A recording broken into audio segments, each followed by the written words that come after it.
The following program is presented by the Nerdy Show Podcast Network, geeky programming for all nerds across the multiverse. All Nerdy Show programming is made possible by A Comic Shop, Orlando's #1 comic shop and nerd destination, Nerdapalooza, the world's largest nerd music festival, and with the generous support of listeners like you. For more Nerdy Show podcasts, community forums, and learn how you can support this and other fine Nerdy Show programming, visit nerdyshow.com. This is Dan Aykroyd, happy to be on Nerdy Show.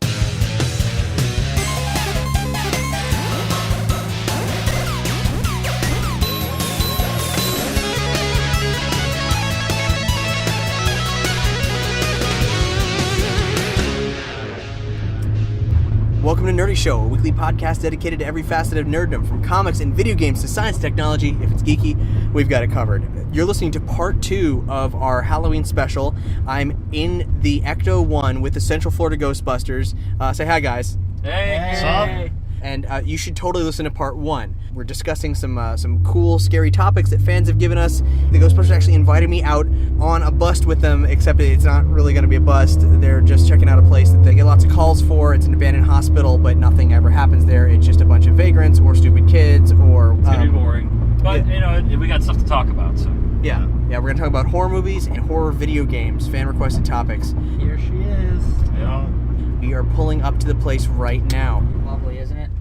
Well, it's by comparison to the one in Tallahassee, it's not that big a deal. But I can totally see the allure to sneaking in there. I mean, it's like the 7th time we've been here this week. I will say though, I'm definitely getting a weird vibe out this place today.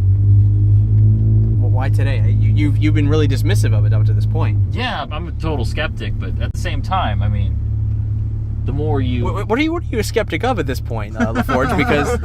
Well, I'm a skeptic of anything I don't have proof for. I didn't believe in ghosts till I started doing this job. I honestly don't... Knowing now that ghosts are real, I don't know how I got hired. I'm very surprised to hear that. I'm surprised they wouldn't... I mean, you guys had no training whatsoever in the... Well, no, I don't want to say that. We were told... Wait, you don't want to, or you... Let's just say that's confidential. Briggs, get your PKE. I got it. Are we leaving the beach kit in the car? Well, we'll run back if we need it. Right. As like Cap can carry it. Wait, what like buckets for sandcastles? What is that? Yeah, whatever he needs. Just, yeah. Situational items. Smirnoffs, It comes in handy. By the way, This kit has saved us many a time. my door's jammed. You're the engineer, you fix it. I know, that's nice. Yeah.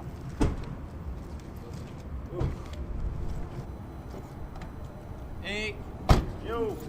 All right, Doug has just arrived. safer than Briggs. I'm sure. Hey, Much I slower. always get us there. What's the status? Well, status is null. We have to search.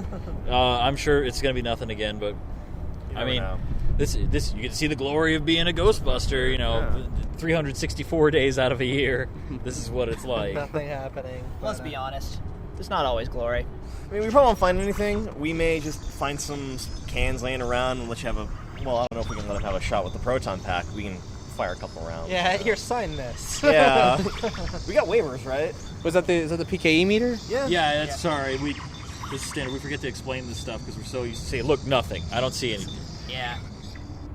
Put that away. So I mean, like you guys were saying, you've been here several times. There's nothing come from it. As far as you've determined, this place is completely not haunted. You've been here on a number of occasions. Yeah, I mean, every time we come here, there's nothing here. So, So what's the protocol? Well, we're just going to walk around, treat it like it's a serious call. We're going to scan. I'm gonna walk around and just pee on something. We can still charge for inspections. We do make it some. But if we don't bust, I mean, this is official business. Yeah, it is official business. But at the same time, if a serious emergency comes up and we're not near the firehouse and we need supplies, these kind of things really waste our time. I'm just gonna go find a bed and sleep. I'll see you guys. Yeah, go find a Standard- empty cot somewhere. You can abandon your cut of whatever we make. We just won't pay you this week. You're It's gonna fine. find him going up and down the hallways in a wheelchair that he found. I'm sure this place is filled with lovely urine-soaked mattresses. So Oh yeah. It will be. Or just standard sweep. Usual business. Yeah, let's get to work. Let's do it. Cool. I'm going to stick with Cap because this is your guys' thing, and if he has any questions, I'll explain. But lead the way, guys. Yeah. All right. Just give us the rundown, I guess. I mean, we're going to go in through a side entrance here because the main gate is bolted shut, but kids have been getting in through the side here. And that if that's where they see, the ghosts from, that's where we need to start. So get ready to find some incredibly not funny graffiti written here on this wall. Is it not funny? I mean, it's usually pretty funny graffiti. You'd think that breaking in here and writing something on here, it just says the game. Oh, god damn it. Every time. And so did everyone listening to this. Wait, does it count if you're listening and not seeing? If you think about If it, you you think lose. about it, you lose. Oh, that's okay. That's right.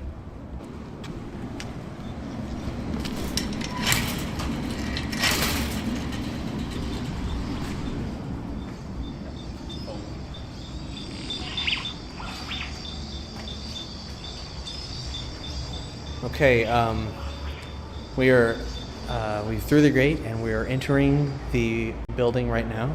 The sound you're hearing, we're on a pretty rough part of town, so the problem is distinguishing actual ghost sounds from just sounds outside. Sorry. Oh, that was definitely not a ghost. that's why you guys got the goggles and the PKE meters and all that. So we're going to take the stairs. Looks like Briggs is taking the lead going up the stairs. Take it easy, man. Are you guys gonna split up or something, or? Coming up, there's an intersection. You'll see it. We're gonna split up and take point. Doug has the walkie-talkie, and Pool has the walkie-talkie. So Kev, you still got topics to talk about. It's just like nothing. Go nuts, man. Oh yeah. We can talk about horror movies while in this environment. That would be very interesting. Sure. And if you guys split up, we can. Well, I guess we'll play it by ear. You gotta do your job and all that. But I have a second recorder. I can give the other team another recorder. All right, well, if we do split up, we'll probably do this faster. All right, so I guess Cap, do you want to explain where we are right now? Like as far as like what this is looking like. Yeah, there's a lot of graffiti here. We're in. I guess might have been a waiting room. We came in through the side, so we're in a waiting room, I guess. It's all been stripped. There's no furniture here. There's lots of broken glass. Guys, don't forget to sign in. They won't see us if we don't sign in. Yeah, the ghosts. Let's look. Hey, let's take a look at the sign-in book this time. Let's see if there's any new entries. Oh, fucker. Oh, it's you again. That's the 6th time he's in this book. I wonder if fucker is the one who called us. I can almost guarantee. So, No, nothing. Boring. Same as always. I'm gonna have a look around. I'll be right back. Alright, just be careful, man. Because all kidding aside, it is kind of creepy. Like, Yeah. Well, and it's dark in here. We've all got, for the listeners, we've all got flashlights. Except for Wall. Except for Wall, he's actually right now wearing his goggles. Yeah, he is eerily wandering around with no light whatsoever, but he sees fine, so that's good. that's actually one of the creepier things to get adjusted to, is just him walking around. He has God eyes. He sees everything before we do. And part of that is the fact that he wears the goggles. Are we going to talk about movies or games? Let's do games. Let's do games. This is an interactive experience. So horror games was requested by Korrik, and Korrik says, "What are the best you've all played? What are the worst? If you could make your own, how would you make it stand out amongst today's horror games?" So that's something to consider as we walk around. Now, granted, we're in an abandoned hospital. The whole thing looks very Silent Hill before things turned into rusted iron and grating and all that. Right, before it got scary. Well, it was. I feel it was scary, abandoned. I gotta say, Silent Hill 1, once you would beat the school or the hospital and everything goes back to normal, that was almost creepier when you're walking out and nothing else is coming at you, but the fog is seeped into the building now. Yeah. But it's bright out, but it just had that creepy environment. I mean, Silent Hill, we can all agree, Silent Hill is the scariest game. Silent Hill generally. 2 yeah. is one of... Well, the plot of Silent Hill 2 is better than 1, but 1 was the first time you'd ever seen that. I feel for actual terror and strange feelings in your body, 1 was the strongest for me. 2 was a great game, but 2 had a much better story. I didn't play much of 2, but 1 was the first video game that definitely scared me, and it wasn't just a startle scare. Like Resident Evil 2, I played first, and it was scary, but it was like a jump out scare. It Yeah, wasn't it's like like, a true, oh god. Yeah, it wasn't like a true terror, but Silent Hill. Liquors. Yeah, no, exactly. That's But like it's all about liquors. Silent Hill 2 was the environment. Exactly. And, Like, if just we're going to the talk music, about eerie game noises. environment, Fatal Frame has the best environments. Okay, so I've been told I should play Fatal Frame for years. I've never played it. The concept is like the perfect scary idea is that you can only see the ghosts through your camera lens as they're coming at you. So the ghosts are all around you and you're getting hurt, but you don't see what they actually look like until you put the camera up to your face. So they should really make one for the Wii U then. We'll let Yes. Wall go into it. Fatal Frame 4. I'm still mad about that game not coming out in the US. I mean, I know there's a fan patch for it, but I would just love an official English translation.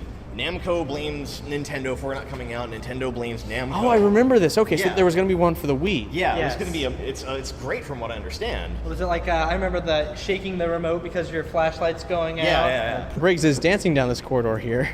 he ain't afraid of no ghosts. It's true. Well, were there any ghosts that you guys actually were afraid of, like when you were busting them? It's European, I can't say.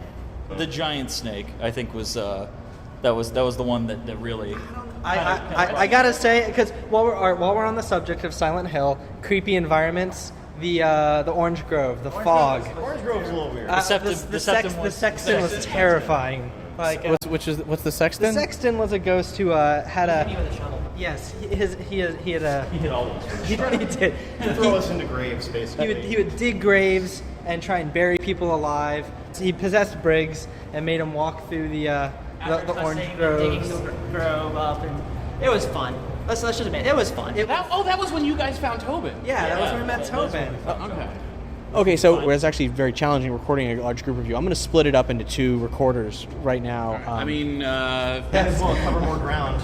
We could do We more need more damage. damage. I'll take the separate recorder, and Okay. since I'll just act as second interviewer if that's cool with you guys. So Yeah. Okay. So when we split up, we'll split up. You and I Okay. will split up, and we'll have the 2 separate parties, and we'll keep this conversation going about the horror games. okay, hit the record thing on here. Toast. All right, walkies are good. I guess we'll finish the bottom floor if you guys wanna go up to the second floor. Everybody, continue your conversations, continue your assessment of this place, and we'll cut back and forth for the episode. And Yeah, we'll meet back here in like 5 or 10. And we got the walkies, so well, maybe we should meet back out front. yeah, let's meet back out front because I mean, seriously, it is creepy. So I'm like, I know you say there's nothing, but I'm still a little creeped out. Hey guys, let's have Doug and Cap go to the top floor. We'll go home. Yeah, take both cars. I mean, the air. You hear that? Is that a real siren or? Most likely, yes. It's actually It's not helping me at all. it's turning into Silent Hill now. That's the siren that makes everything. Oh, okay, what's that? That The would building's settling. Be, you know what? I'm gonna give my professional opinion. Spectral tiger. Yeah, let's Well, meet. happy hunting, guys. Let's go back. I'll meet you guys outside, regardless. That's where I'm gonna be. Okay, cool.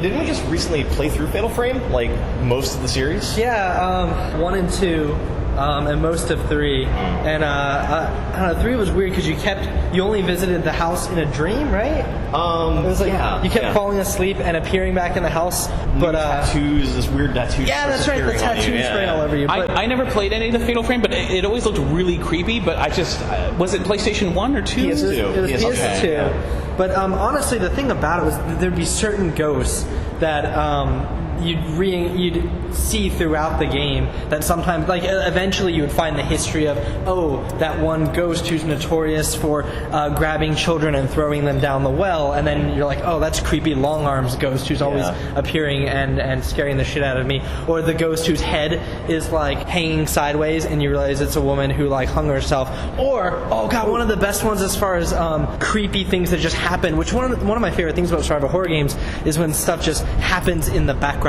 whether it's a locker slamming or something falling off a shelf, stuff that doesn't necessarily affect the character you're playing as. But in, I think it was Fatal Frame, I want to say 2, where you're going down a flight of stairs and the ghost of a woman who killed herself keeps falling down the stairs in between you and landing and breaking, and then she'd hit the ground and then start crawling towards you, and you'd have to pull out your camera. I'm kind of glad I didn't play that. Oh man, they were terrifying. No, the best part about them is you have the ghosts that you fight. There are also ghosts that you just take pictures of, like residual images that you can find throughout the game. Like Pokemon Snap. Basically, yeah, exactly. Like Pokemon. So you'll find, say, a Hauntar. Yeah, or All right, well, we reached the. We're going to continue, but we reached the end of the corridor here. Let's check this out. Like, let's roll. Into another stairwell. Yeah, the PK. Yeah. The windows are blown out on every floor, so it's like it's at least we get a breeze going in here. And I got nothing. So I guess. let me know when the beeping picks up, and that means something. Like the PKE meter, Fatal Frame has this game mechanic where your filament turns blue. There's a picture that you can take nearby of like a ghostly remnant. And I'm playing the first one with some friends. Lights off, like 2 a.m, trying to creep ourselves out, and filament's blue in the middle of this hallway. I'm looking around trying to find out where's this fucking ghost. So I go into the camera. The entire time you're playing, it's in a third-person perspective, like Resident Evil or Silent Hill. When you open the camera up, it's first person, and I tilt just straight up, and there is a picture, just a skull staring down at us, and it was the creepiest. Did you guys hear that? Don't be screwing with me while we're out here. I'm serious. Don't be screwing with me. It works on Ghost Hunters. Oh yeah, this giant skull staring down at us from the ceiling. And it was one of the scariest parts of that game. Just looking up, and there it is. This door is open. Yeah. I'm not kidding. Did you see this? Yeah, I'm looking around. I'm pretty sure we went here last time and closed this. But the windows are open. It can blow open at any time. Kids coming and going.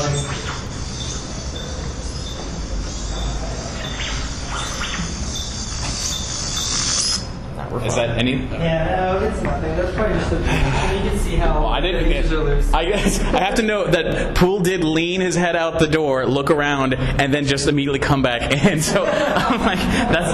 All right. Well, let's. Same idea with the filament from Fatal Frame was just the radio sound from Silent Hill. Yeah. How iconic is just hearing the static, to this day, if I'm in anywhere creepy and I hear that. I know that that's not something that. We have some advanced equipment to tell us when something's nearby, but if I hear static, I'm freaking out.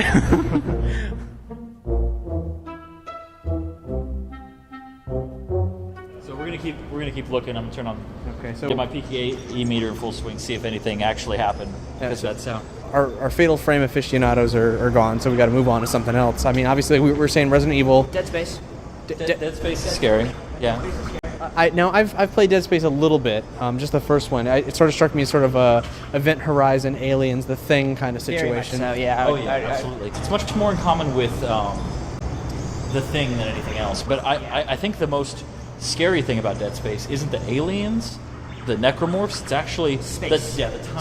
The times where you actually have to leave and step out into open space. Yeah.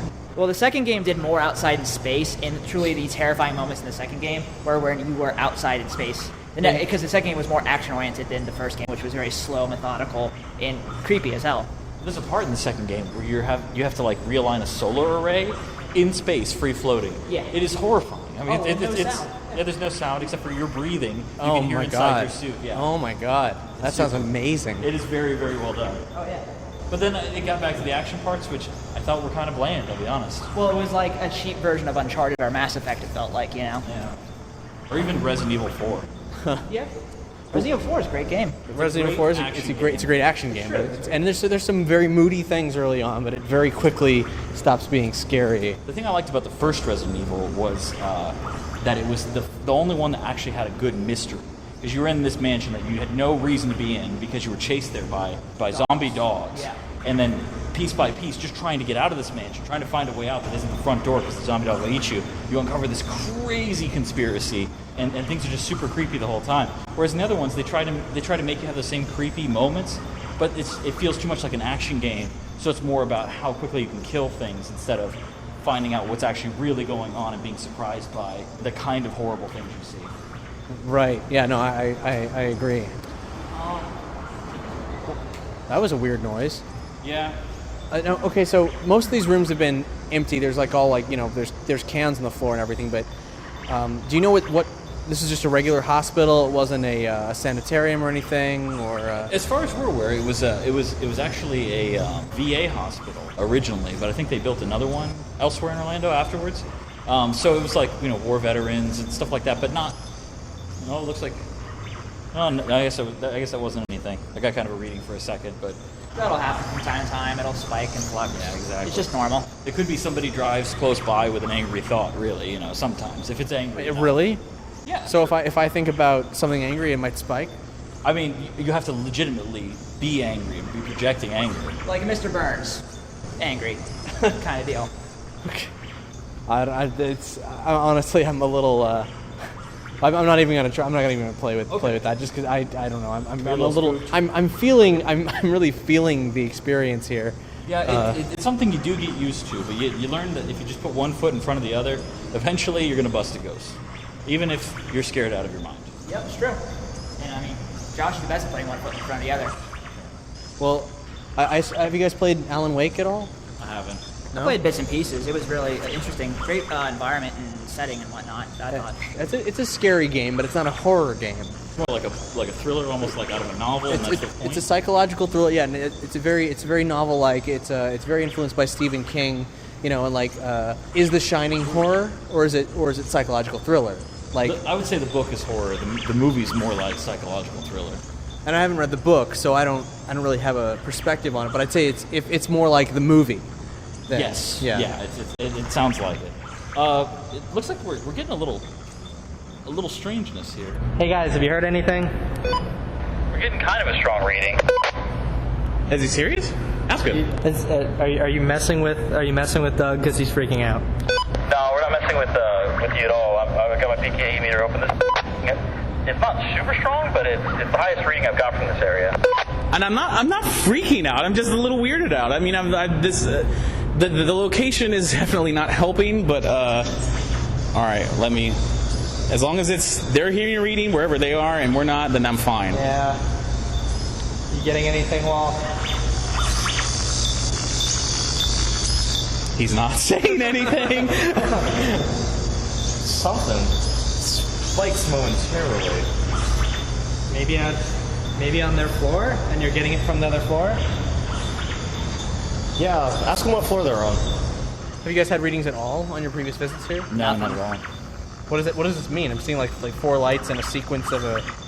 It basically means that we have a high concentration of psychokinetic energy. And that doesn't necessarily mean there's a haunting or a specter or anything like that. It could just mean that a bunch of, over the years, people, got together here and were spooked, and now they've, and their energy is built up in a focal point. But that may mean that they were right on calling us. That was a weird noise. I thought I heard voices, but it could be the guys. All right, guys. Well, They're kind of far away from us, too far away. Say again? What floor are you on? We're on the 6th floor.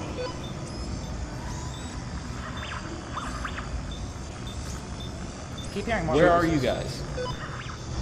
On the 3rd floor, but we're getting something above us, so it may be directed towards you guys. Maybe the same thing.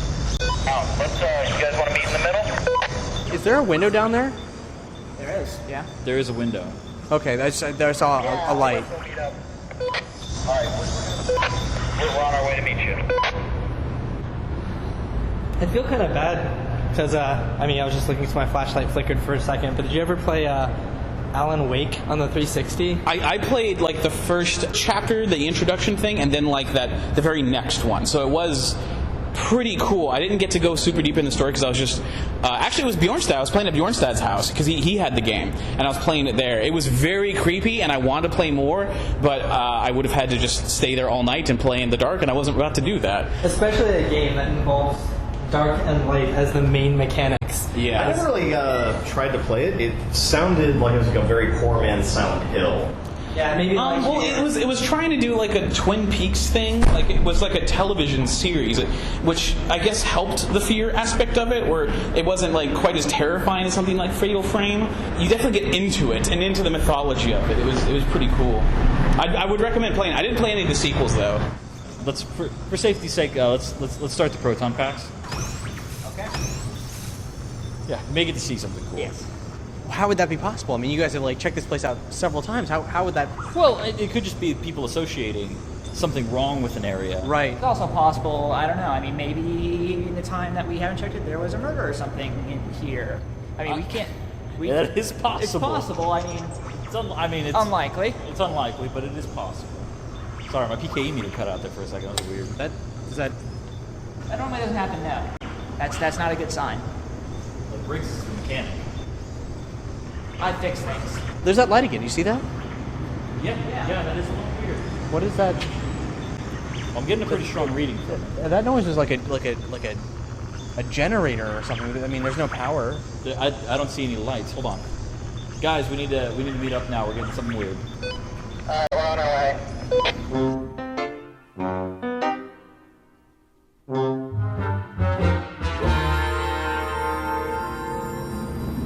Did you guys see anything, or is it just Lights, Yeah, voices. we're getting a pretty strong reading. We saw a couple lights. We heard it sounded like a generator come on. Plus voices that were not yours. We had a door open that they said that you guys had closed last time you were here. Like most of the doors in the stairway, this one was stuck open, and there was I don't know, it was a noise. It was like, I don't know what it was. Wall heard it first, and I thought I was just hearing things. Well, we know for a fact somebody else, like a person at least, has been in here. Someone made the call. Exactly. Could that person still be in here just screwing with us? Yes. Yeah. It has happened before. I'm just saying, are we liable if we take them for a ghost and blast them? Yes. And you'd be fired on the spot. And put in sent to prison. Well, like, what if it's an accident? Like, I mean, what if he comes out and he's like, ghost-like? There's a Then we legal all name lose for our that. license. Manslaughter. I don't want to kill anyone. I'm just saying, what if he spooks me and my finger slips? Shouldn't you already know that? You should already know the answers to this. Why do you still work here? Because Did you guys come up with any other horror games while we were? We stuck on Fatal Frame for a little bit, and we talked were about talking about Alan Alan Wake a little bit. We talked about Alan Wake too. Hey, that noise is getting more intense. Is that a normal noise for here this place? No. I've not heard that since you've been here. No, that's a new one. All right, what direction does the reading come from? It came from this area over here with the light. You're picking up what I got. There it is. Yep, that's it. Is this up or down? This is downstairs. You guys were up before? Yeah, well, we think it was here. Maybe it's one level lower. Is there a basement to this place? There's a... Probably a morgue. Hospitals tend to have, like, a morgue area. All right. Let's go check it out. But you've done it before. We scan until we find a reading, But and then you've been in the morgue before. No, of course I not. didn't even know there was a morgue here. We've scanned this place, walked around, never had a reading. I didn't even realize there was a basement. Yeah, I don't. We didn't open cabinets either. I opened every cabinet I found, by the way. I just want to point that out. Yeah, and notice we left him in the hallway the entire time. Topic of horror games, Adam just walked around just up against the wall, mashing the X button, hoping to find something. Why does not this game work? Hey, look, I'm naturally curious. What is the jump button? What is the jump button? Hey, everybody, how do you play this game? All right, here we go. So we're climbing downstairs. And you guys have never been down here before. No, we've never had cause to go down there, actually. So you didn't think it would be a good idea to check out the place where dead people are kept? Well, ghosts aren't dead people. That's I know you keep telling me this, but I do have to defend it. He's talking. Dead people are corpses. Ghosts are not corpses. Exactly. Usually, ghosts are the remnant of the memory or intent of a dead person. But there's not supposed to be any dead people in here anyway. This thing is this is like. Or rather, they can be. Sometimes they're just slime monsters. These packs are heavy. Tell me when we get to the basement. I'm gonna throw up. All right, so Looks like a goddamn stairs. that says more. That's terrifying. See, Wall's going through the door because he's got his goggles on. I like going through the door first. Shh, guys. There's a body on a morgue tray. That's our caller. That's breathing. That's fucker. There's a body in the morgue. It's someone covered up in just with a sheet over them. That's why the guy called us here, trying to scare us. Yeah, So you can see him breathing. Yeah. Ghosts don't normally do that. That's part of the becoming a ghost thing. You stop doing that. You don't have to do that. Yeah. People wearing sheets doesn't mean you're a ghost. We'll go in there and tell him who's boss. Get the hell out of here. Yeah. I'll slime out of here. All right. Yeah. Let's do that. All right. Yeah. You know what? Let's give him a big scare. Let's rip the sheet off and let's do the whole 9 yards. Okay, go ahead. No, I want this call again. So. Put the fear of the Ghostbusters in him. All right, dude. You had your fun. Let's go. Let's get out of here.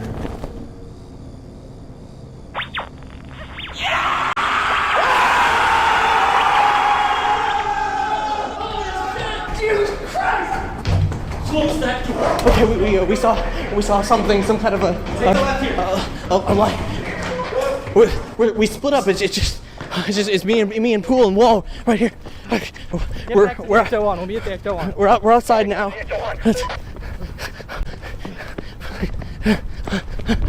There's never something here. That's new. No, we checked it twice before. What's that?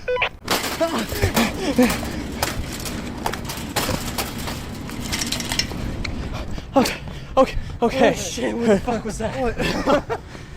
You guys usually run away from a ghost? No, guys. No, this is embarrassing. Let's get serious. We look like dicks right now. Ruining our street cred. All right. I'm gonna go that we were feeding off of the new blood here, and that's why Yeah, it's your that got guys' the jump fault. on us. You know. Yo, we scared you. That's why we ran. Exactly. Okay, so I never get scared. Well, I mean, that was for real in there. I mean, were we in any danger there? Was it gonna? no. No, not even. Nope. No. We just ran to scare you. Yeah. So To tire it out. let's get serious, guys. So it was like, what? At least the class 3, At least. full torso, free roaming vapor. Yeah. I think that's the fucker that signed in. I don't think fucker called us. So are you guys gonna bust it or just gonna leave it? We're gonna bust it. Yeah, this is nothing. This is everyday stuff for the Ghostbusters. This is not a big deal. Not a big deal. Figure I was gonna pull the sheet off, and you guys maybe have them not fire, but have them lit up, scare a dude. But We really need to work on our communication. Yeah, I think that's the primary thing. That's we'll table that for the next meeting. all right. So, what are you guys gonna do? All right, guys. All right. I got So what I saw in there was it looked like sort of a human torso wearing a bunch of rags that like bandages, like wearing a bunch of bandages that were sort of like floating and billowing, but the face was covered up. I couldn't really make it out. There was sort of like hair tendrils, and like even though it had bandages, but it looked like it could have been a nurse. The Ghostbusters are I guess they're getting their equipment ready to go into the hospital and confront this thing. It was very wraith-like, but like not. It was faint. I mean, like it wasn't. I say wraith-like. I don't mean like it was a demon. It was like. We got one slime It, proton packs. We should get this down pretty quick. it was just sort of like a terrifying the visage. drop on her. I know Tobin's not here, but let's go hands in on this one, guys. Paul's in too. All right. They're doing some kind of salute, some kind of Ghostbusters. Do you guys usually do that before a bust? Yeah, usually Tobin puts his paw in though, and it's really cute. So we Yeah. just made it a tradition.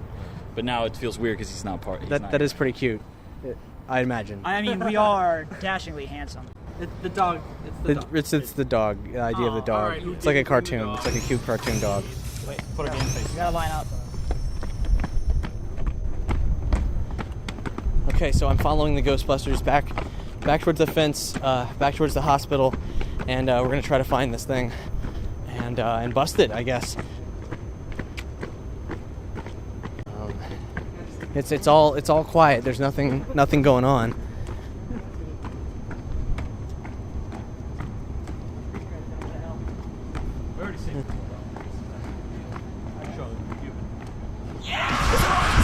Oh shit!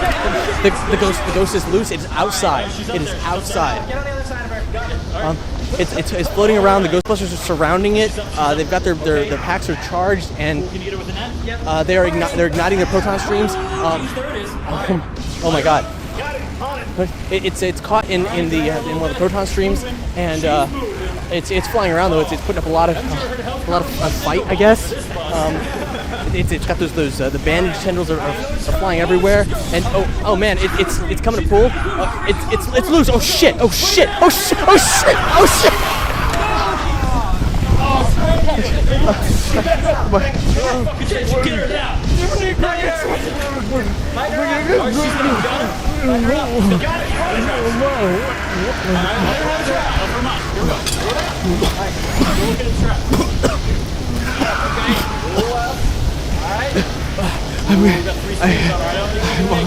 That was really weird. Hello, nurse. Did I miss it? Alright, hey, let's get you off. Let's smoke a trap. We can let her back out if Are you okay? How you doing? I threw up a little. That's just the slime. It's not Does throw he up. need I'm sticky and cold. Reduce the negative energy. You guys want to scoot over for a second? I think I got it. Are you with him?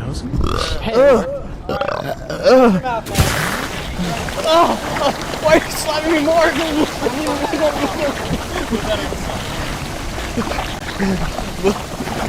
Tastes like mint chocolate. You remember that band Wham? Are you okay? Wham? Yeah. Remember that song they sang? I hate that song. We've all The music video was really shitty. All George Michael's were, weren't they? Am I right? Why do I feel like this? Yeah, we'll put him in the back of the put him in the back. Before he starts walking. All right, come on, let's go this way. Come on, Captain. Let's get back to the Ecto 1. Back to the Ecto 1. You got the ghost though, right? Oh, yeah. Oh yeah, she's good. She's good. Oh my god. Oh no, back off. You don't want to touch it.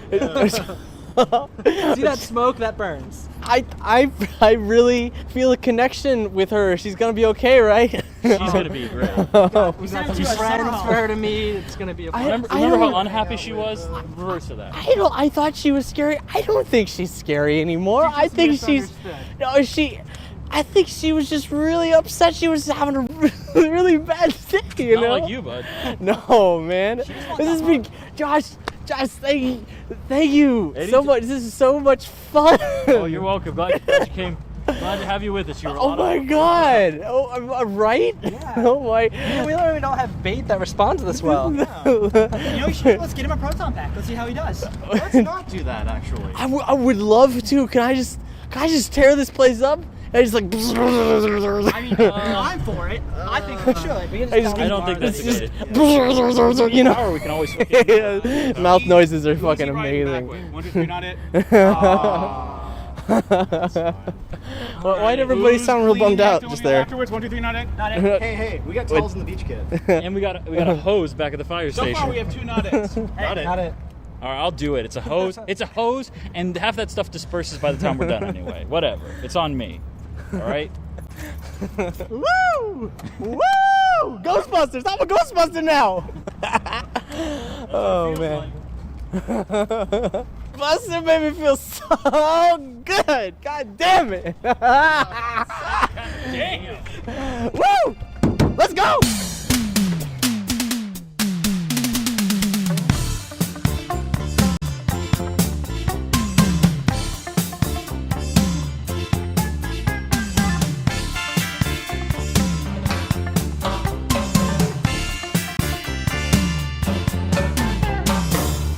Okay, guys, so I've mellowed out a bit, toweled off. We've reconvened. We're at the Geek Easy in the back of a comic shop, their bar and lounge. We all got drinks and sandwiches. Delicious specialty grilled cheese Deluxe sandwiches. grilled cheese, yeah. Nope. Orchard on tap. A Cuban grilled cheese. Yeah, the guys got Angry Orchard. So we got one more microsode to do. Man, I tell you what, that was fucking nuts out there, dude. Whole day's work. Yeah. That's an average day for us. Yup. Welcome to the Has Been Slimed Club. Yeah. I still feel pretty weird. You're gonna. We got one more left to go. This microsode, horror movies, requested by Vistas Clemency.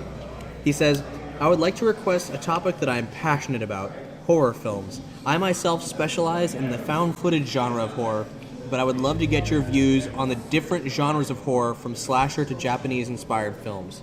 That's a tall order. It's a whole genre. Can we all agree that the best horror film, for the purposes of horror, is The Thing? Like, I agree. Can we get that out of the way? I agree. I can do that. I think it would be tough to argue because I can't think of another movie that's pure horror. Well, that does it better.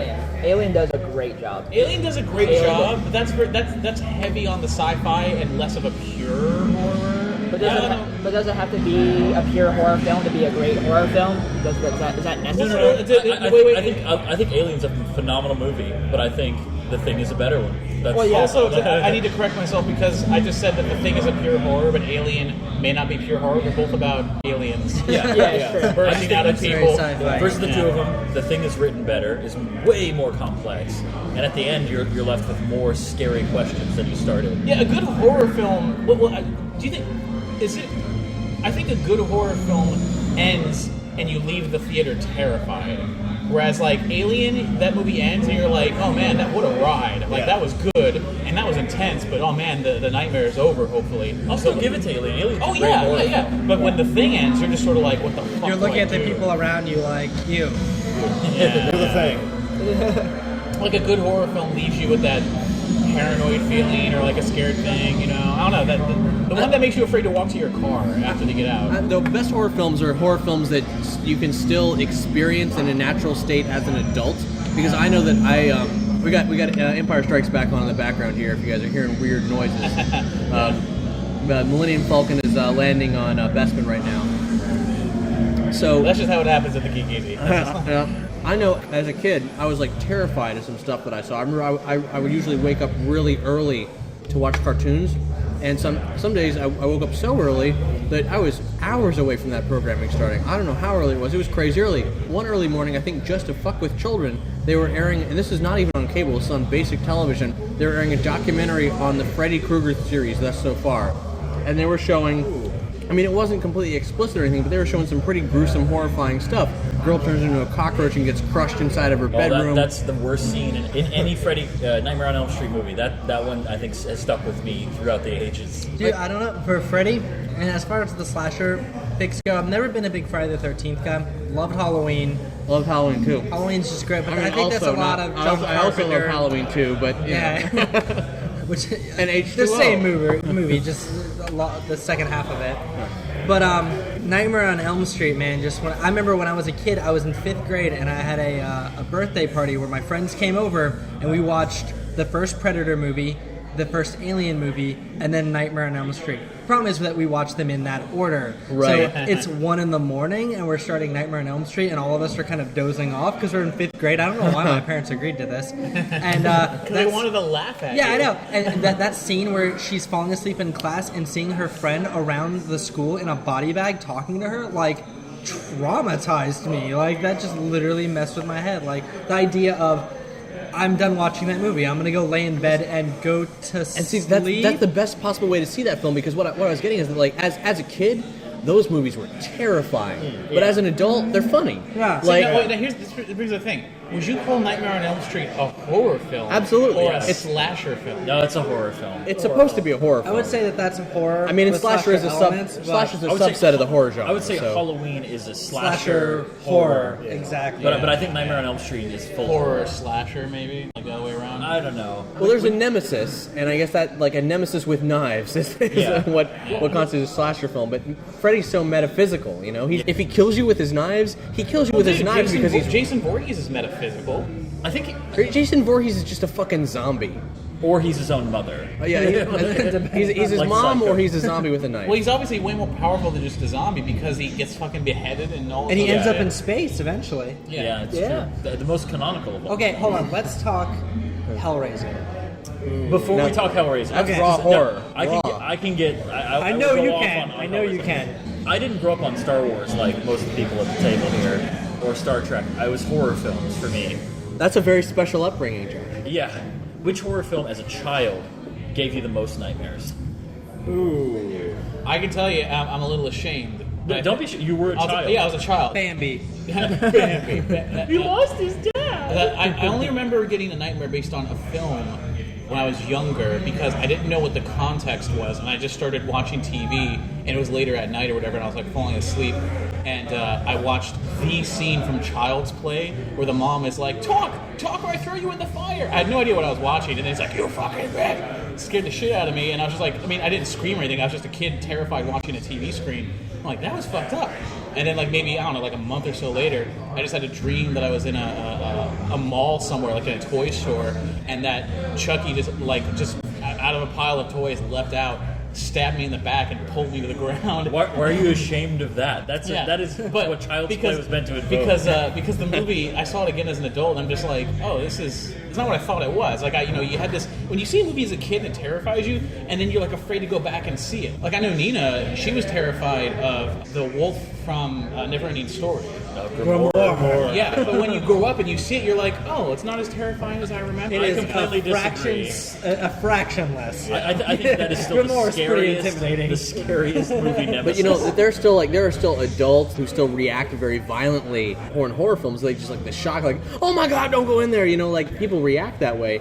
And is it because they haven't been desensitized to horror films? They didn't have a nerdy science fiction kind of upbringing where they would have experienced these things, and so it's like a gauntlet that you have to go through before you get desensitized enough to sort of the cheap spills and leaps don't get you or something. Well, the cheap thrills just startle me. They don't terrify me. Right. Like, you're not going to have a nightmare over being surprised. Yeah, I mean, every scary movie has a cheap startle moment where it's just like, oh, it's just my buddy's hand on my shoulder or whatever. That's not what I have nightmares about. I have nightmares about after I see the trailer for Gravity and I get stuck in outer space. Those are my nightmares. It's never like, I never have a nightmare where someone hits me on the shoulder and I turn and it's my friend. One of the most perfect moments in horror cinema of all time is the initial sequence in Halloween where Laurie feels like she's being followed by Michael Myers, and like she sees him in the clotheslines. Yeah, drawing. looking out the back window. Because everybody has a fear of being watched by something, and what you think of when you think of that fear is the idea of a person. The more details you see about a person, kind of the less terrifying it becomes. But when it's just a shape, as Michael Myers was referred to as in the original script, the shape, it's very terrifying, and that's something that only happens the first time you watch the film, probably. It gets watered down every time after that. But that moment is so good. It's so important to all of cinema. See, just that blank Captain Kirk spray painted mask. Well, you make a good point. I would say I feel like it should be a horror film because I think thriller and horror are really interchangeable. It just turns, like, a lot of people say, well, a thriller is when it's not supernatural or when you're when you know what's going on the whole time. The scene in Silence of the Lambs where it's the opposite end, where it's complete blackness and you're seeing it through the killer's eyes. That's thriller. You're seeing it through the killer's eyes and reaching watching out her have that the back of have that same thing. Clarice. That's horrifying. That's a scene straight out of a horror movie. That is a scene where your heart is pumping and yeah. But I would say that scene, although it's horrific, I would still say that counts as a thriller. Sure. Whereas a horror to me is when you're like, you learn something that's dark. It's like something that gets revealed where it's like, oh, can humanity be that bad? No, it's worse. Like when the killer isn't just killing people, he's doing something even worse. I guess horror is something that evokes genuine fear. It's not necessarily just like anxiety. It's actually unsettled. Tonight in the hospital, that was horror. For me personally, not a working stiff in this field like you guys, but like I'm not sure it really translated in the audio, but the feeling when that drape went off and it wasn't like a drifter or whatever. Because it was something that was revealed to you. I mean, like, and there was a feeling, there was a sense of it. In that room, like it's kind of indescribable. It's like it was like just dry air with a chill in it that affects your skin but not your warmth. It was very strange. And then of course, being hit by the fucking thing. I mean, like, that was less the experience of it coming at me was less jarring than the actual like psychological trauma of it appearing suddenly and trying to figure out what I even saw. Definitely. It's a thing. I heard that the idea is like there's different states that your brain is in when you're afraid and when you're like having high anxiety. and your perception of time changes. When you're watching a thriller, say for example the end of Silence of the Lambs, and you're seeing this hand reach for her, you're living in that instant moment. You don't know what's going to happen next. You kind of forget whatever happened 5 minutes ago. You're in that moment. You're there, and you're anxious to see what happens next. In true horror, you lose all sense of time because you don't know what the fuck is going on. Here's where I completely disagree with you. Okay. Only for that scene in a thriller movie is that scene populates the darkness of every room you ever walk into. Yeah, it's true. From then on out. But in a thriller movie, you're more worried about the character. In horror, it kind of unsettles you about the fundamental nature of reality. Yeah. There you go. There you go. No, I would agree. Now, I didn't get an answer, Cap. What film gave you a nightmare as a child? It's weird because I didn't have ready access to horror films. My parents were very, getting a hold of a rated R film was a challenge. And when I got into horror, it was my friends and I in middle school and high school, devouring it. So I wasn't I didn't have the same sort of child mentality where it was going to creep into me. The Freddy Krueger stuff messed me up. It didn't give me nightmares exactly, but it made me really uncertain of things. One of the things that haunted me the most as a kid was actually a documentary about Amelia Earhart. I was paranoid that her ghost, because at that time, she's lost. At that time, nobody knew even remotely where she was.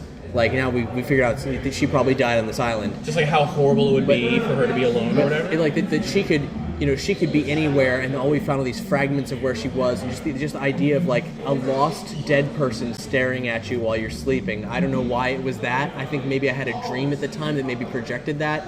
I don't know. Is that why Slender Man's so scary? Maybe it's what it is. But you don't even know what he looks like. I'm really glad that you said that, because I think one of the scariest things for me when I was a little kid wasn't a horror movie. It was some shitty late night thing. I was 8 years old. It's called Incident in Lake County. It's about this family that has this big reunion, big get together out in the middle of the woods, middle of nowhere in the country, and a UFO lands nearby, and they go out and they're like, well, what the fuck? There's lights and noise. Let's see what's going on. And they see just aliens cutting up cows, and they get spotted. And the next hour is just these aliens tormenting this family, them freaking out because one of them gets inside the house. And dude, you're talking about the one with the water, right? No, not Signs. It is. It's some shitty made for TV documentary. It's called Incident in Lake County or Abduction in Lake County. I remember. I know what you're talking about. Yeah. I didn't see it, but I know what you're talking about. The scariest part of that was, this is what gave me the nightmare, is at the end of it, the last remaining family member runs upstairs, and he's upstairs in his room. He's freaking out because one of them got in the house. They shot it through a door. And he just runs. He books it. He's got the camera set down in his room, and his door is wide open, and his door closes, and behind it is just a gray. And it walks over to him, picks up the camera, points the camera at him, looks into the camera, sets it down, and just walks off screen. And the kid gets up nothing fucking happens, just goes back downstairs to his family. Well, I again, look behind my door every night. Again, I think more of that is just the idea of what's happening when I'm not paying attention. That is just there. That goes back to what Josh was saying, where it's when you say the difference between horror and thriller, which when I was talking about the sense of time or whatever, that's in the moment when you're watching the film. But I agree that true horror, it messes with you after the movie is over. It leaves something with you. In thriller, I think the reason is you're worried for the character. Yeah. Cape Fear. Yeah. Perfect. Yeah. I don't go home thinking maybe Robert De Niro's under my bed or under my car. Under my car. Yeah. I don't worry about that. But in the movie, you're scared worried for them. for the character. You're scared for them. But horror, even if you are scared for them, you go home, then you get scared for yourself. And that's that one scene in Silence of the Lambs is horrifying. A good example is Blair Witch Project or Paranormal Activity, where it's this is dealing with the reality horror. Found footage. Yeah, the idea being the found footage genre, I don't have any particular strong feelings about, but I did like Paranormal Activity because say what you will about the movie, but when I got home, it made my home a little bit creepier. I didn't expect anything to jump out at me, but it was just a little bit creepier. My thing was the concept of the girl standing next to the bed. The time lapse of her just standing there, slowly rocking back and forth. Dude, no, for me, it was the shot of her getting yanked by the leg out of the bed and dragged down the hallway. Oh yeah, everyone lost their shit in the theater. So real. You don't see how they faked it at all. The sheet comes up, her leg comes out of the bed, she gets dropped down and slammed on the ground and yanked all the way down the hallway in full view of the camera. and Well, the screaming thing about her that was ass off. that movie had such good pacing as far as like it's built up slowly, Oh, yeah. slowly, and then it's like, well, we just crossed that But there are line. some people who think the pacing is terrible, and they just don't like that movie at all. They don't like any of the found footage stuff because they feel like it just feels too amateurish. Or, But that's I probably like people it, who but- prefer like a slasher type film, Right, Which is totally valid. It's just completely different. But generally, unless you're seeing it as a kid, or unless it's something like really special, like the first time you see Halloween, a slasher film is more of the horror equivalent of an action movie. Exactly. It's horror by That's a nature good- of its that's a good- content, that's a good but not actually by. I mean, you might be paranoid about a killer, right? But like you're saying, it's about how it affects your personal feelings about your reality. Yeah. And I think that's why things like Alan Wake is a video game, and then conversely, the thing that inspired it, Twin Peaks, works so well because like that show, it's a funny show, but it's also a horrifying show. Like not terrifying, horrifying. That show is about fearing the dark. I feel like that's one of the core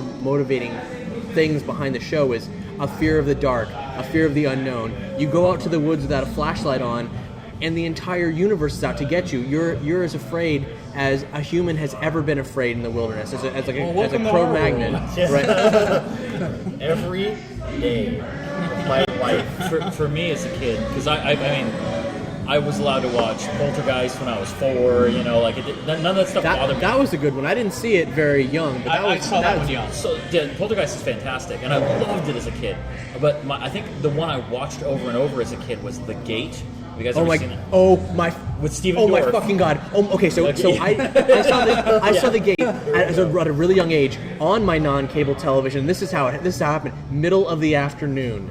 It should not have been terrifying, but the Gate. It's not. If you see the entire film, it kind of doesn't like live up to everything. But you see just parts of it. It's about this suburban environment where these kids, like this tree gets struck by lightning in the backyard, and there's a hole. While they're playing heavy metal backwards on the record player, Yeah. to invoke like Satan, see if it works. And it sounds really funny, but when you see it, you kind of like it happens, and you're like, was that a dream, or did that terrifying thing really happen to them? And you start to realize like what's real. The parents get kind of like taken out of the scenario, and Han Solo just got frozen in carbonite.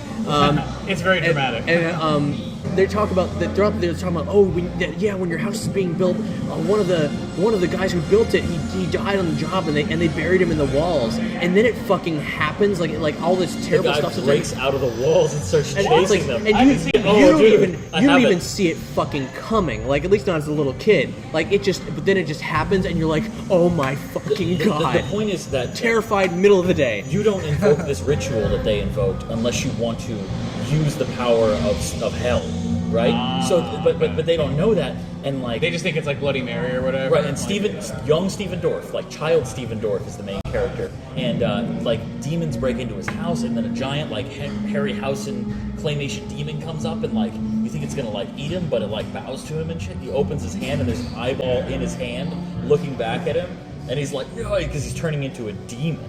In the context he doesn't want to, and that's what's kind of horrifying. But I don't know what it was about that movie. I never found it scary.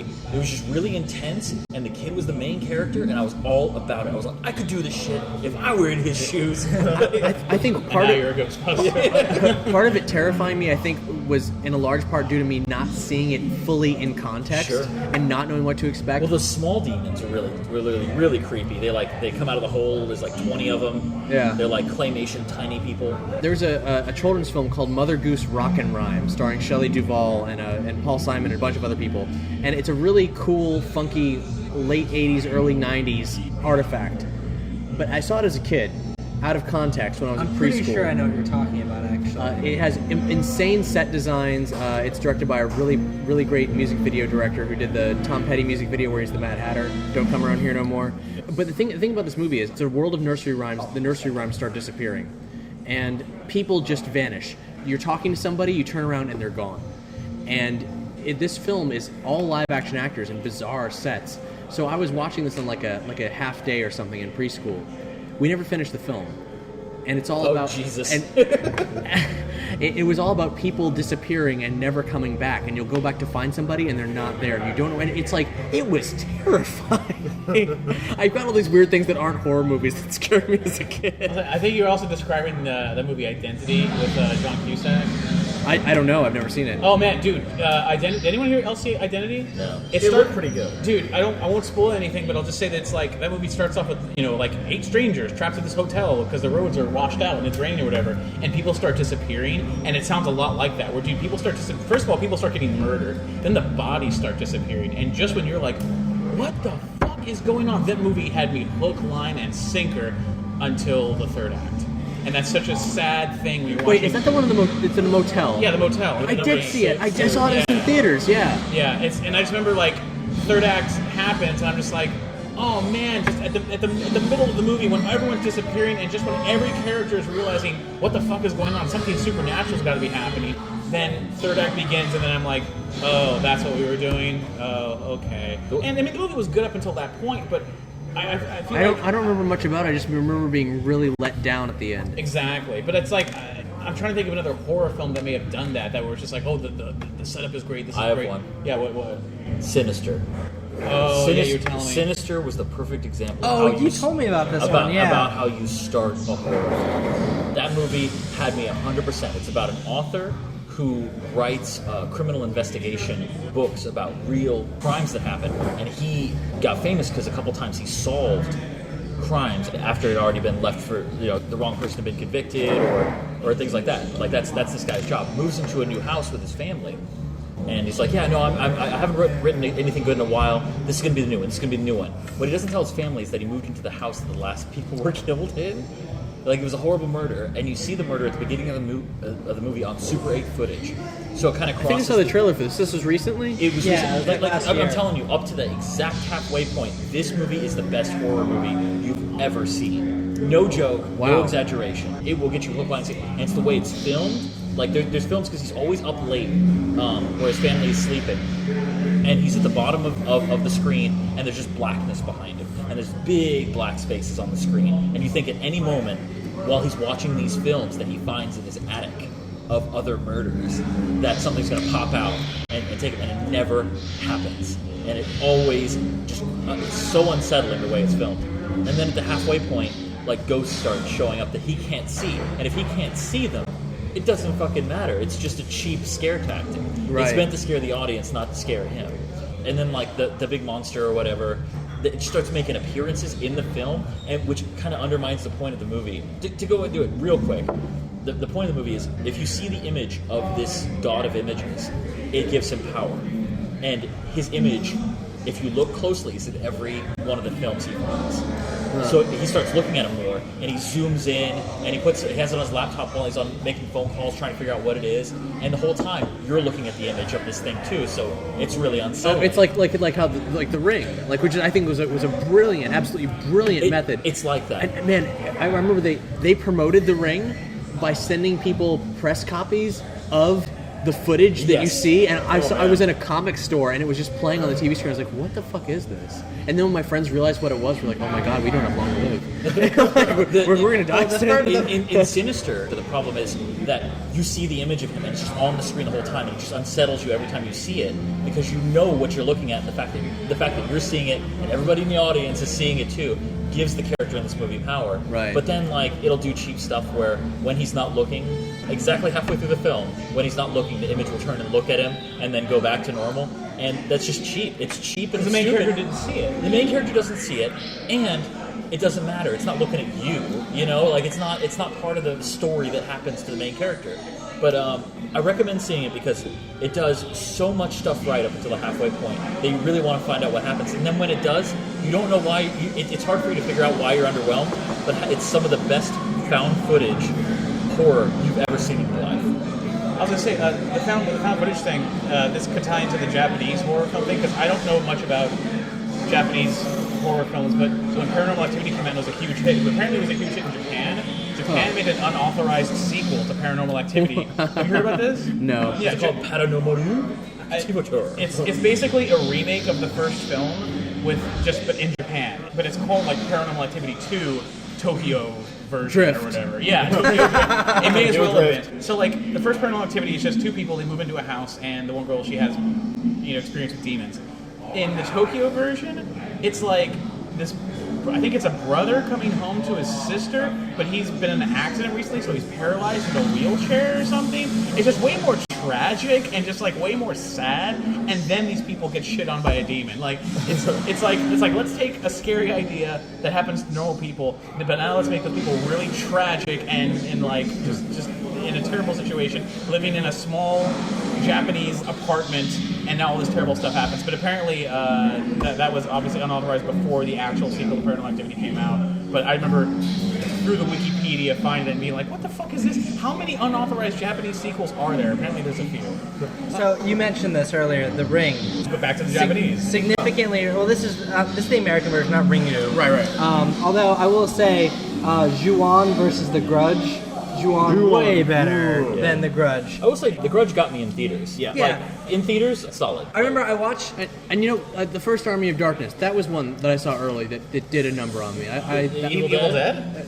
Sorry, that's what I meant. Evil Dead, yeah. Jesus Christ, fucking Dude, the scene where she's possessed and like floating above the thing, for some reason, that always actually bothered me. I think the scariest thing is when she's in the basement. Oh, like poke her head. Yeah, poke her head. Yeah, the thing, Evil Dead 2 is Evil Dead 2 Dead by Dawn.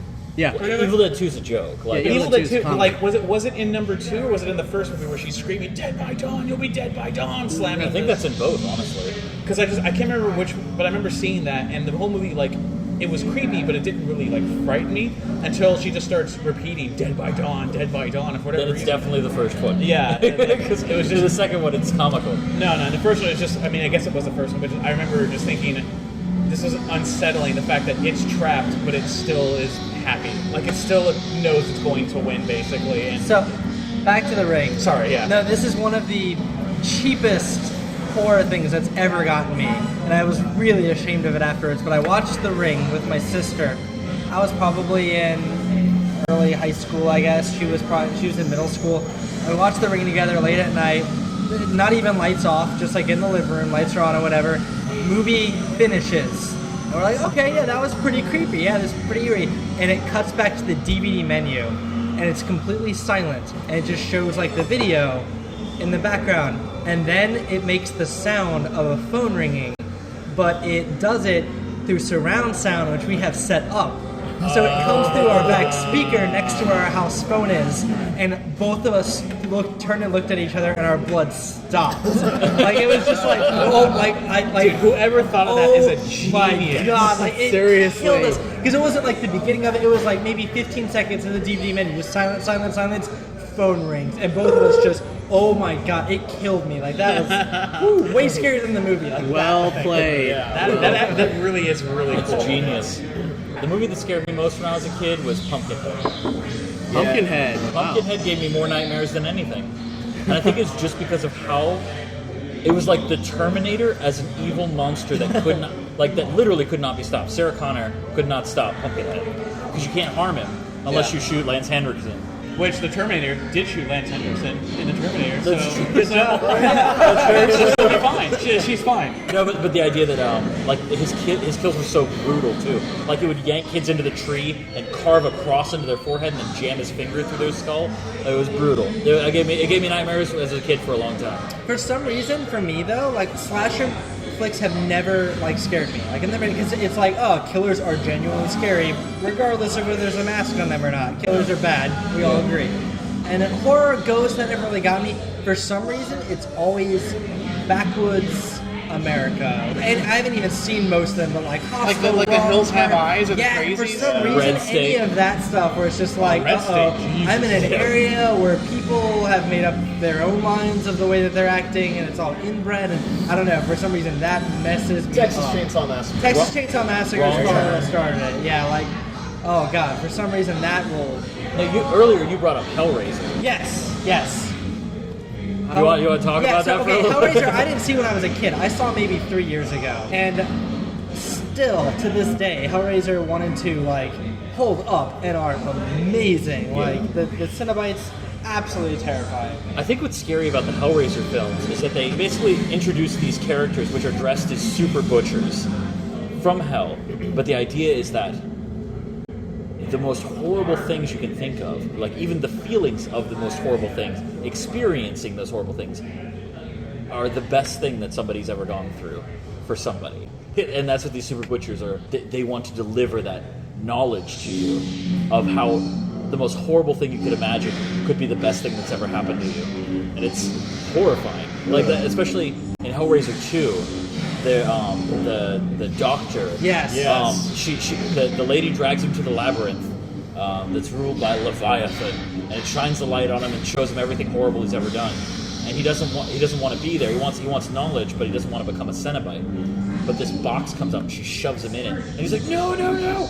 I don't want to do this. And it like straps wires across his head, injects him with chemicals, completely drains him of blood.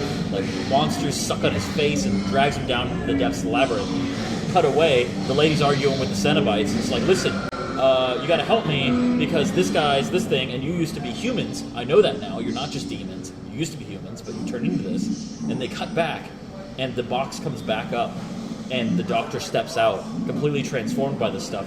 And his first words are, "And to think I hesitated." Like I remember as a kid, that ruined me for a little while. My mind was blown. That was like, Adam, did you ever have a movie that scared you as a kid? See, this is weird. I watched Alien and Predator when I was very young with my dad. Both unnerved me, considering, as a kid, the heroes win at the end. The heroes win at the end, yeah. But I mean, there are moments where I was just like, oh, fuck that shit, Oh, yeah. If you can get through Alien to find out the heroes win at the end. Yeah. But, or the one who survives. I've never been... Aliens. Aliens or Alien? Aliens. Okay, yeah. She wins. Yeah. But I've never been a massive horror, fan. I don't go out of my way to watch them. It's not because I find it scary. As an adult, I would watch some, and I was like, man, I get bored. Like Mike knows, when I watch him play Fatal Frame, I call out the obvious scare when it's coming, and I'm just and I completely desensitize myself to it, so I always get really bored. He's actually really not fun to watch horror movies. Really We watched Event Horizon with him, and the entire time he was like, this movie's dumb. There's only a handful of horror movies I like. I like The Thing a lot. That one is legitimately scary. Well, the Thing is 12 Angry Men plus an alien. Yeah. It's genius. And again, I guess I should be ashamed of this. When I was a kid, the one thing that unsettled me more than any film, more than Alien, more than Predator, was Ernest Scared Stupid.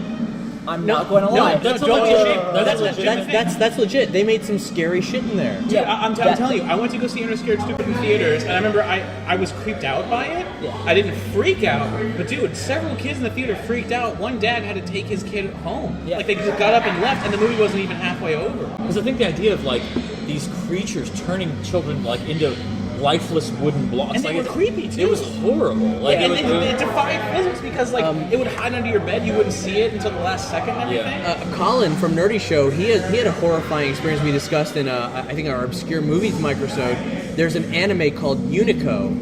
There's two of them, and people are turned into these featureless stone dolls. And it's kind of the same thing. Children are turned into these things. And the surreal, impossible nature of it and the simplicity of the final result is horrifying. Yeah. The nature of Return to Oz is also pretty horrifying as a child. The Wheelers and the Gnome King and the Desert of Death, all these horrible things. There's no happy moment in that entire movie.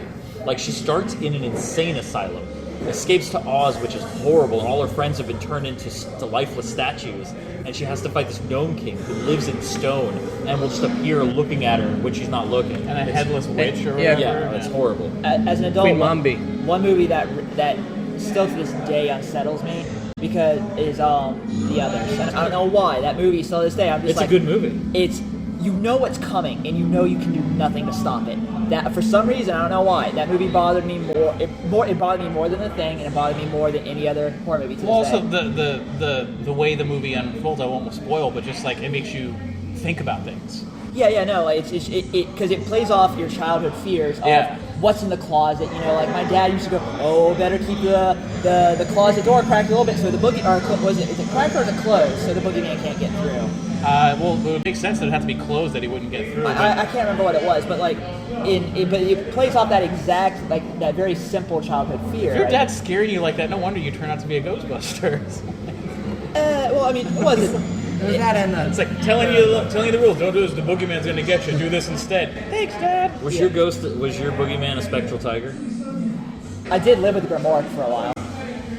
Yeah, I think Hellraiser should really be its own genre of horror. That's definitely true. That's like almost borderline Lovecraftian horror. Yeah. There's a whole section for like the impossible surreal horror, a Phantasm and In the Mouth of Madness both kind of fit in. They're In the not Mouth of Madness, they're not at the extreme of Hellraiser, but they're sort of over in this like surreal unknown genre. After I saw the original Hellraiser, I read The Hellbound Heart, the original novella that started Hellraiser, and the image of the puzzle box in the book was so scary, but there's no way of conveying it into the film. In the book, it's like a solid cube of obsidian with no seams, but you know it comes apart. You don't change it into a different shape and solve it. You have to disassemble it. And when the girl disassembles all the pieces and lays them out, she sees reflections of horrible things in the obsidian, like out of the corner of her eye. She never really makes it out. And then when it's finally fully disassembled, she hears the great bell toll. And then like it's the tolling of the Cenobites, and they walk into a room and say it's time to come with them and become one of them. Like it's That's your reward for solving the puzzle. Yeah, it's your reward is eternal pleasure of agony. On that note, thank you for listening to this insane multi-part Nerdy Show Microsode Halloween Spectacular. Thank you to the Central Florida Ghostbusters for showing me around, taking me on this ride. Yeah, cheers. Thanks for taking us to the Geekies. If you would like a Nerdy Show Microsode, all you have to do is support us every month. We're listener supported, and if you're the person who passes the $100 mark, you get to choose what we talk about, and something extreme like this could in fact happen. Though I don't know if it's going to be this extreme ever again. Let's be honest, that was pretty low key for us. You don't want to do I would imagine. I mean, Briggs wasn't scared at all. You want to sign up Hex for a ride along, maybe, possibly? Oh my god. Yes, I do. I think we need to put that in the books then. Well, yeah, guys, thank you so much, and thank you for listening. Bye, I'm Cap. Pool. I'm Wall. I'm Doug. I'm LaForge. I'm Briggs. So happy Halloween from Nerdy Show and the Central Florida Ghostbusters. We're ready to believe you.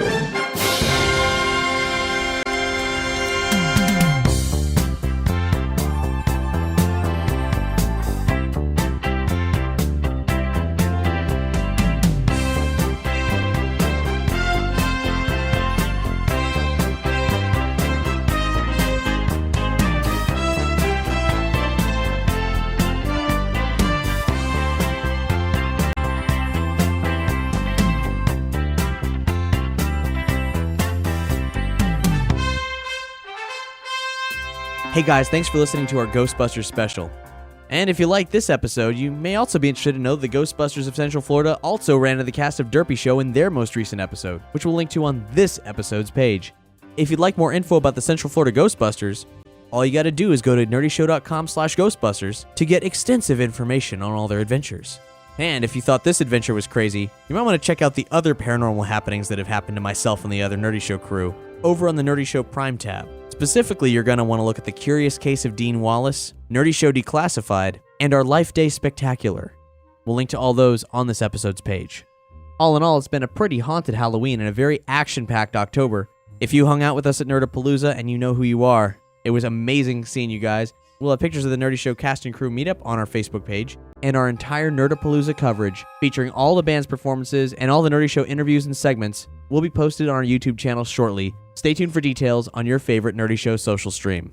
We're of course listener supported, and we couldn't do crazy things like Ride Along with Ghostbusters without you guys helping us out. We need to make $300 a month to cover bare minimum costs, and this month we did have extra expenses that went into making the Nerdapalooza feed possible. So if you liked what you heard, like the Nerdapalooza stream, or like any of the programming associated with Nerdy Show like Nerdy FM, our 24/7 streaming nerd music channel, then please, if you could just spare some of your coin, it would mean the world to us. And when you do, you get cool stuff in the mail. As of this recording, we haven't quite made our $300 minimum, and we're nowhere near our $600 stretch goal that unlocks some sexy outtakes. But some wonderful folks did donate to us, such as Lawrence Hondrick, who says, "You guys have the awesomeness of 1 million exploding suns." Craig Cosper says, "Been a while since I supported. Here's some thank you dollars." Mauron says, "Here's $30 to help with hearing therapy after some wicked sets at Nerdapalooza." And Cassie Muldrow said, "I had such a great time meeting up at Nerdapalooza. Let me do my small part to help you continue with all your amazing programming." So thanks to them, and also thanks to Sean Hutchinson, Gary Yer, Benjamin Britt, and Tolan, who also supported us this month. If you guys would like to see a sexy, previously unseen photo of myself, Lefty Lucy, and our dearly departed Triforce Mike, we've got a little incentive to liking us on Facebook going on. Or, if you've already liked us, an incentive to tell your friends to like us. If we hit the 2,000 mark on our likes for Nerdy Show, or 500 likes for Dungeons and Doritos, we'll unveil this sexy, sensual photo of us three hanging out, mostly nude. But it's marginally safe for work. There's no actual bits. Just so you know. As for what Nerdy Show's up to for the rest of the year, well, we've got some plans cooking and some big interviews coming up in November, including an interview with Greg Weisman and Brandon Vietti, the creators of Young Justice. And of course, Greg Weisman is the creator of Disney's Gargoyles and one of the showrunners for the new Star Wars show, Rebels. So if you got any questions for those guys, let us know in the Nerdy Show forums. And we'll also be interviewing sci-fi author Michael Grant, who all you kids of the 90s might know better as his pen name with Catherine Applegate, K.A. Applegate, author of Animorphs. Yes, one half of the Animorphs writing duo will be on Nerdy Show, talking about he and Catherine Applegate's new book, Even Adam.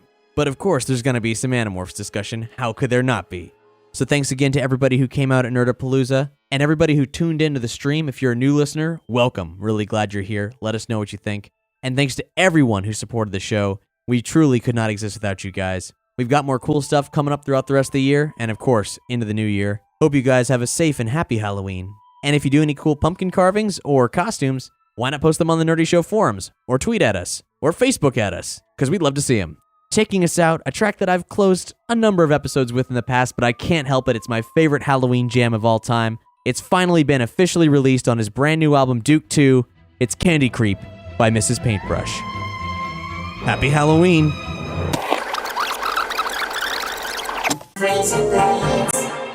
Hey bro, thanks for listening to Nerdy Show. Nerdy Show is made possible by A Comic Shop, Nerdapalooza, and the generous support of listeners like you. As listener-supported entertainment, we rely on you to keep this and other shows on the Nerdy Show Network alive by telling a friend and rating and reviewing us on iTunes or making a contribution to our monthly support drives, right? Any size contribution gets you exclusive Nerdy Show audio and images and lets you participate in our monthly support drives. Just go to nerdyshow.com/support to chip in, for more episodes of Nerdy Show, as well as other fine programming, community forums, videos, articles, and more, you head over to nerdyshow.com. You can subscribe to all our totally tubular Nerdy Show podcasts via the iTunes store, and for the latest news, follow us on all your favorite social networks. Yay!